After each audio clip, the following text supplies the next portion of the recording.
Hello mga ka-girlmates! Ayan, ngayon may panibago tayong video at ang video na to ay para pa rin sa inyo.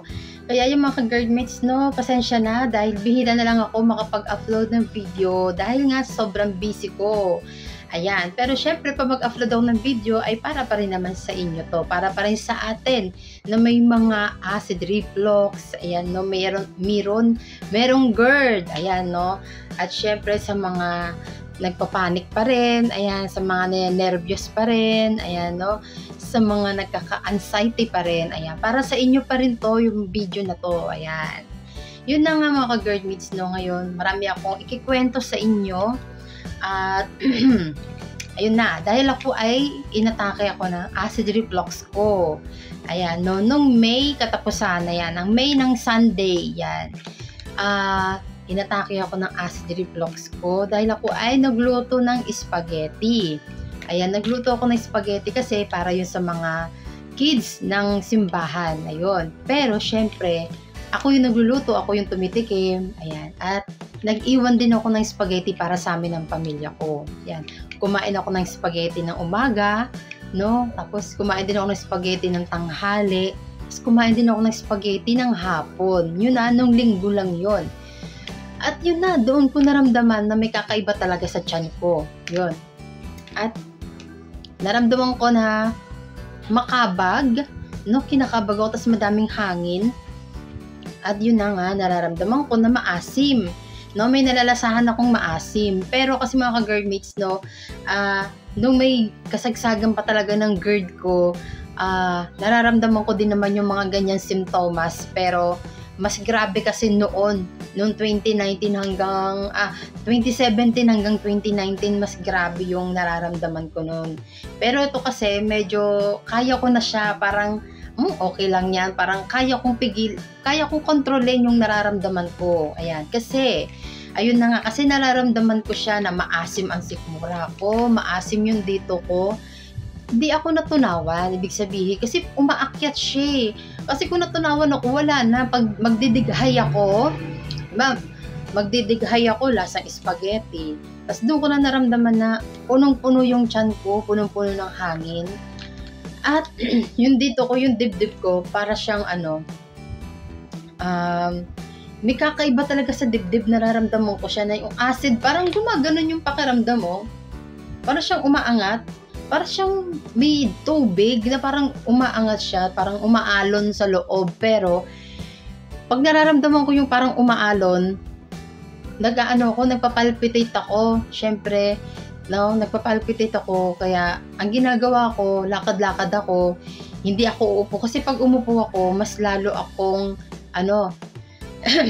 hindi matutunawan. Kaya ganoon yung naramdaman ko nung Sunday na yon, nung last Sunday ng May. Yun yung naramdaman ko. E di ang nangyari, pinapakiramdaman ko lang yung sarili ko. Pero meron akong Gaviscon na nakatago. Meron akong isang Gaviscon lang na nakatago. Ayan. Hindi ko siya agad iniinuman. Ito yung Gaviscon. Ayan yung Gaviscon. Ayan. No? Pag meron akong nararamdaman sa dito ko, sa dibdib ko na nararamdaman ko yung acid, umaakyat, kumukulo siya, medyo, parang medyo mainit, no? Tapos, nararamdaman ko na para siyang gumaganyan.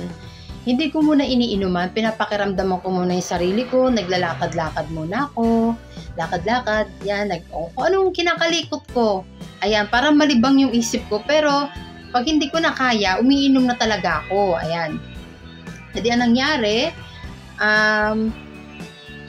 nangyari ay, ayun na nga, uminom ako. No, uminom ako, nag-relax lang muna ako saglit. Alam mo kasi, ang hirap, parang kang kakabahan ka dahil sa acid reflux, no, nararamdaman mo, nagpapalpitate ka, tapos sasabayan pa ng nervyos, ayun. So, pag halimbawang wala akong Gaviscon na itinatago dito sa bahay, baka magpanik ako kasi kailangan may Gaviscon. So, syempre ang mangyayari, magpapanik ako, 'di ba? Pero dahil alam ko may Gaviscon ako, kaya ko magtiis, no? Magtitiis muna ako ng mga ilang, siguro mga ilang sandali lang naman, hindi namang aabutin siguro ng 1 oras. Yan, yung parang relax lang ako, okay lang. Kahit medyo may nararamdaman ako, hindi ako nagpapanik. Pero pag walang Gaviscon, ayan, magpapanik ako. Ayan, pero mga ka-girlmates, hindi na siya tulad ng dati na sobrang nakakatakot. Yung titigas yung sikmura, mapapaiyak ka sa sobrang nervyos mo, sa sobrang takot. Hindi na po tulad ng dati, okay na ako. Kayang-kaya ko na as in. Yan. Pag halimbawang atakihin ako tapos wala akong Gaviscon, gagawa ko ng paraan. Lalabas ako ng bahay kahit nagpapalpitate ako. Pero kung dati, before 2017 hanggang 2019, pag mangyari yun, ayan, pinutol ko muna kasi maingay, meron nag-grinder sa kabila o may nagbabarena yata. Yun. Kaya yun mga girlmates. Kaya yun, pag mangyari, pag mangyari yun, sana ba ako? Ayan, basta yun. Pag mangyari yun dati, yung gano'n, pag inaatake na ako ng acid reflux ko, ang nangyayari ay nininervyos ako, kinakabahan ako. Yung dati yun, yung panahon yun ng 2017 hanggang 2019. Ganyan yung nangyayari sa akin. Tapos, ito na syempre, okay naman na ako, masaya naman na ako, hindi na ako malungkot. Kasi dati dahil sa sakit ko, super lungkot ko, ayan na, natamaan ng ating mental health. Tapos yun na, naghalo-halo ng mga emosyon, yan. Kaya nagka-panic attack, yan, nagka-anxiety, ayan, Pero kasi, ito na, ayan, Pero ngayon, pag inaatake ako, nare-relax naman ako, basta meron akong Gaviscon, na iniisip ko ay meron akong Gaviscon dyan. Ayan, pero pag halimbawa wala akong Gaviscon, syempre, kinakabahan ako. Pero kaya ko lumabas ng bahay, bibili ako sa butika para makainom ako ng Gaviscon. Hindi tulad dati. Pag inatake ng Gaviscon, talagang tumitigas ang tiyan. Pag inatake ako ng acid reflux ko, ayan, tumitigas yung tiyan ko, natatakot ako, lahat, umiiyak na ako. Kasi GERD kasi, 'di ba? Ganyan ang sintomas ng GERD, hindi lang siya basta acid reflux, 'di ba? Grabe po ang GERD. Talagang sobrang talagang hirap ng pinagdaanan ko nung kasagsagan ng GERD ko. Pero ngayon, syempre, naka-recover na tayo konti, 'di ba? At eto na nga, pag makakain ako ng spaghetti, pero minsan naman kumakain kasi ako ng spaghetti na, depende na, tawag niyan, wag sobra-sobra. Ayan, kasi, sobra kasing kain ko nun eh. Pag kumain ako ng spaghetti na sakto lang naman, ayan, okay lang naman, wala naman nangyayari sa tiyan ko. Ayan, pero yung kasi, nung last Sunday ng May, ang dami kong nakain kasi nga, ang sarap kasi talaga ng luto ko ng spaghetti. Ayan. At, ayan na nga mga ka-girlmates, nung isang, itong last Sunday lang, itong June, last Sunday, yan, inatake na naman ako. Yan, inatake na naman ako ng acid reflux ko. Grabe, pero alam nyo kung nasaan ako nun? Nasa SM kami. Ayan. Nasa SM Bacolod kami noon. Kasi nasa Bacolod na kami eh. Ayan. Nasa SM kami ng aking pamilya. Kumain ako ng burger, tapos spaghetti. Ayan. Spaghetti ni Jollibee. Ayan. Kumain ako. Di syempre kain-kain. Alam mo yun, yung medyo hindi masyadong luto yung pasta ni Jollibee. Tapos yung sauce niya ay hindi siya kasing sarap ng katulad ng sa Manila. Ayun, di ko alam bakit. Parang iba yung lasa ng sauce dito. Ayan na. Wait, may lamok. Okay. Ayoko pa lang makita ng lamok kasi gusto ko talaga patayin pag may lamok. Sige, yan, nawala. Yun. Ang nangyari ka-girlmates, Parang maasim, pero iba kasi, masarap kasi yung, masarap yung nalalasahan kong spaghetti sa Manila ng Jollibee. Ayan, kasi dito medyo may pagkamaasim, pero masarap naman. Ayan, tapos nag-burger ako. Ayan na nga ang nangyari, di kain. Pagkatapos ng kain, di pumunta na kami sa SM. Pagdating sa SM, kasi namili kami ng gamit ng mga anak ko, namili kami ng gamit nila sa school. Ayan, nararamdaman ko yung tiyan ko, may kakaiba. Hinihingal ako. Sabi ko, bakit ako hinihingal? Sabi ko, sanay naman ako maglakad ng malayo.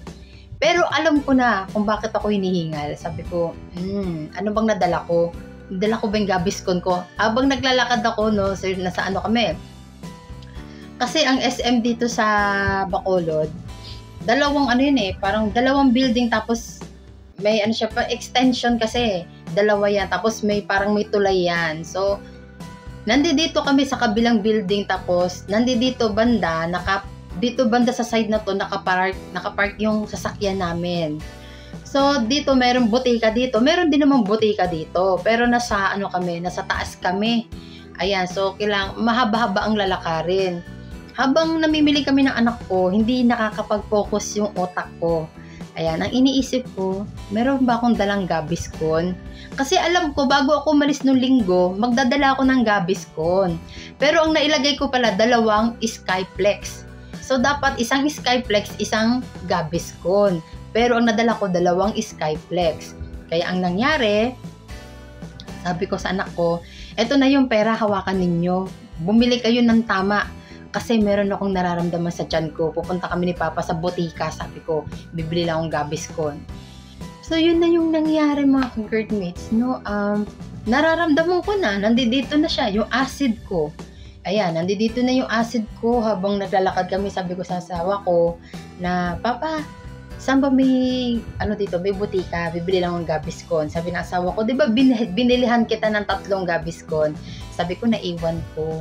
O kaya yun. Pero yung isip ko, masaya nakangiti. Pero kung gaganito ako, iisipin ko to, nararamdaman ko, nakasimangot ako, tapos iisipin ko, saan yung butika? Ang tagal, ang layo. Grabe, magpapalpitate ako niyan. Kasi iba yung pakiramdam pag umakyat yung acid, di ba mga ka-girlmates? Sumasabay yung yung tension no? Parang bumibilis din kinakabahan yung dibdib mo. Tapos, pag kinakabahan na yung dibdib mo dahil sa nararamdaman mong acid reflux, naninervyos ka na talaga. Siyempre, kinakabahan ka nga, no? Siyempre, kasama na dun yung pintig ng puso. Yan. Pintig ng puso. Ay, bakit? Ganito. O, yun yung nangyayari. Kaya ang nangyari, ang baduy. Ayun, yan ang nangyari, mga girlmates, no? Malayo talaga yung pinuntahan naming butika. Pero, sa Watson's yun. Yan, Watson's. Yan. May butika kasi si Watson's. Di naglakad kami, sabi ko, nakangiti lang ako. Sabi ko, usap-usap lang kami ng asawa ko. Pero ang iniisip ko, sabi ko, Papa, malayo pa ba? Ganun lang. Masaya lang dapat. Huwag kang matatakot, huwag kang magpapanik. Kasi pag magpanik, baka masuka. Ayan, masuka, lamigin ng kamay, manginig. Ayan, yun kasi yun yung naman ni panic Yun yung dala ni panic. Pag magpanik ka, mararamdaman mo lahat ng kailangan relax. Kahit nandito na si acid, nararamdaman mo na, para ka napapadigay. Pinipigil ako nga dighay ko Kasi pag magdighay ako, sabi ko pa magdighay ako, baka bigla akong masuka. Kaya pinipigilan ko talaga na parang may bubbles dito. Pinipigilan ko, hindi ko siya ididighay kasi baka masuka ako, nakakaya. So, ang nangyari, nakarating na kami sa Watson's, ang haba ng pila sa butika. Tapos sabi ng asawa ko, sige na, bumili ka na doon, pipila na ako dito. Pipila daw siya sa isang cashier. Tapos, habang wala pa ako, para pag dumating na ako, mabilis na lang. Pero ang nangyari, sabi ko, sige na, ako na bahala. Sabi ko, gumilid ako,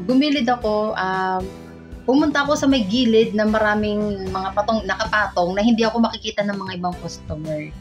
Gumilid ako doon, tapos sabi ko, tinawag ko yung isang babae na nagtatrabaho sa Watson's. Sabi ko, Miss, sabi ko, di naman ganyan, sabi ko, Miss, pwede makabili ako ng Gaviscon 2 kasi inaatake kasi ako ng acid reflux ko. Yan, acid reflux, yan. Inaatake ng acid reflux ko. Tapos, parang tinitigan lang niya ako. Siguro, inaano pa niya Gaviscon, siguro iniisip niya. Tapos, umalis siya. Tapos yun, hinanapan niya ako ng Gaviscon. Ito yung Gaviscon na nagaling sa Watson's, yung 2. Pero kasi meron akong Gaviscon dyan, nasa rep, 3 yun. Yun yung binili sa akin ng asawa ko, na hindi ko dinala. Ayan, kahit sana pag aalis ako, kahit meron lang akong dalang isa. Ayan, di yun. Tapos yun na, binayaran ko na, sobrang, alam mo yun, habang hinihintay ko, ginaganon ko yung dibdib ko. Ayan, hinahawakan ko lang yung dibdib ko habang tinitignan ko yung babae. Ayan, sabi ko sa kanya, Miss, maraming salamat ha. Tapos yun na, inabot niya sa akin, hindi ako umalis muna dun sa gilid. Ininom ko to, ito yan, bukas nga siya, ayan, ka-open. Ito yung ininom ko, yan. Tapos yun, ininom ko na, sabi ko sa asawa ko, gumanon na ako sa kanya, sumenyas ako. Sabi niya, asan na, babayaran na natin. Sabi ko, di okay na pa, nabayaran ko na, okay na. Nakainom na ako. Kaya yun, hindi ang nangyari. Ayun na, bumalik na naman kami sa taas at nagpahinga lang. Yun. Pinakaramdam ko sarili ko, okay naman, ayun na. Acid talaga siya na umaakyat dito dahil sa may nakakain akong mali. Pero kumakain naman ako ng spaghetti. May pagkakataon talaga na siguro may pagkakataon talaga yata, di ko maintindihan. Kumakain naman ako ng spaghetti. Nung birthday ng anak ko, nag-spaghetti naman ako. Pero hindi masyado. Pag sobra-sobra siguro. Tapos, sobrang kain. Ayun kasi, burger, kumain ako ng burger, syempre, mahirap tunawin ng patty. Syempre, burger, di rin naman siya maganda sa may mga, sa mga may acidic, no? Sa mga acidic na tao. Kasi nakaka-acid talaga siya, nakakapag-trigger siya ng, sa mga taong acidic, yung burger. Ayan, tapos, spaghetti pa, kaya, ayun ang nangyari, mga ka-girlmates, no?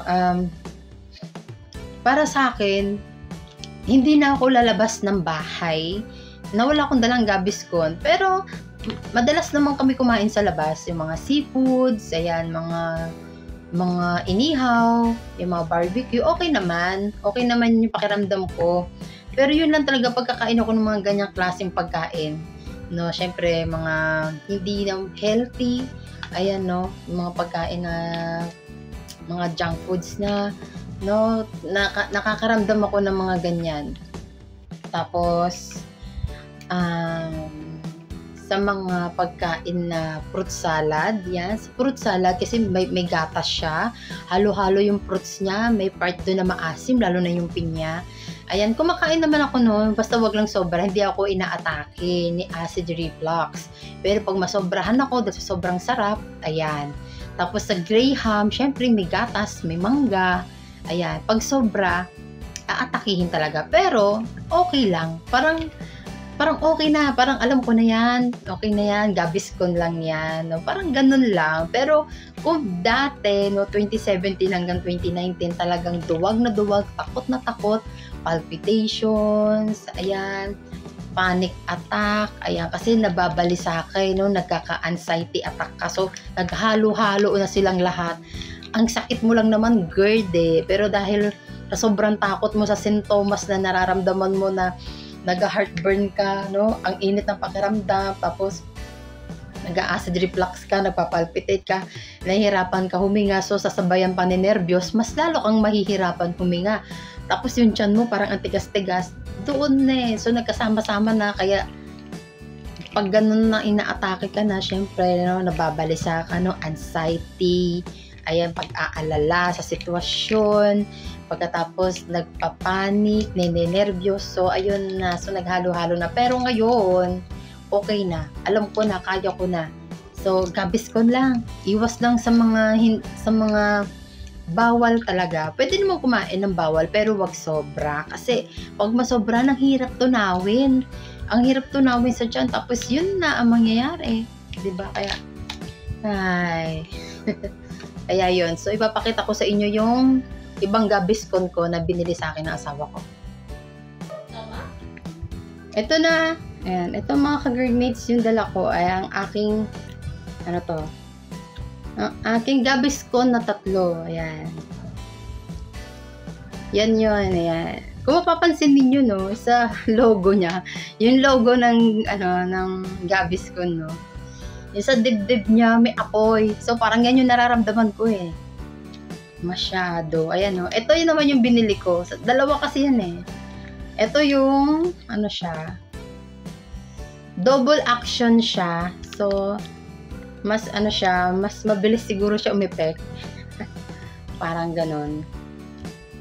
Pero parehas lang naman sila na epekto para sa akin. So, pag ininom ko to sila, siguro mga mabilis na, mga 5 minutes, 10 minutes yan. Same lang. Yan, umi-effect agad. Nakakapag-relax ka. Tapos, nakakapag-relax. Nakaka-relax na siya ng pakiramdam. Ayan. Tapos, ayun. Ito malamig ko. Galing pa nga sa rep kasi nasa rep lang to. Reserba lang. Ayan. Tapos, ito nadagdagan ako. So, 4 na sila. Ito wala na tong laman. Kaya yun mga ka-GERD-mates. Ang masasabi ko lang naman, no, kahit sabihin na lang natin na magaling na tayo sa GERD. Ayan. Kasi para totoong magaling na. Ako okay naman na ako sa GERD. Di ko na masyadong nararamdaman yung mga ibang sintomas na pananakit ng sikmura. Laging gutom kahit kakatapos lang kumain. Paninigas ng sikmura. Hindi ko na yun nararamdaman. Ayan. Tapos yung tiyan na, alam mo yun, basta may kakaiba sa tiyan. Di ba? Yung parang hindi ka makatayo ng straight dahil sa GERD. Wala na yun. Ito na lang talaga yung acid reflux ko ang nararamdaman ko. Yung pag-angat ng acid pag hindi ako matunawan ng maayos. Ayan, dahil may nakain akong bawal na sobra. Ayan, pwedeng kumain ng bawal basta wag sobra. Kaya yun, mga ka-GERD-mates, no? Gaviscon lang. Gaviscon lang. Ayan. Kaya kailangan, lagi kayo magdala ng Gaviscon kahit saan kayo magpunta, mga ka-GERD-mates. So, yun lang. Maraming salamat, mga GERD-mates. Siyempre, mapapadalas na yung pag-upload ko ng video dahil nga, malapit na yung pasukan ng mga anak ko. So, ako na lang mag-isa dito sa bahay. Walang maingay. Kaya yun, no? Bye! Maraming salamat.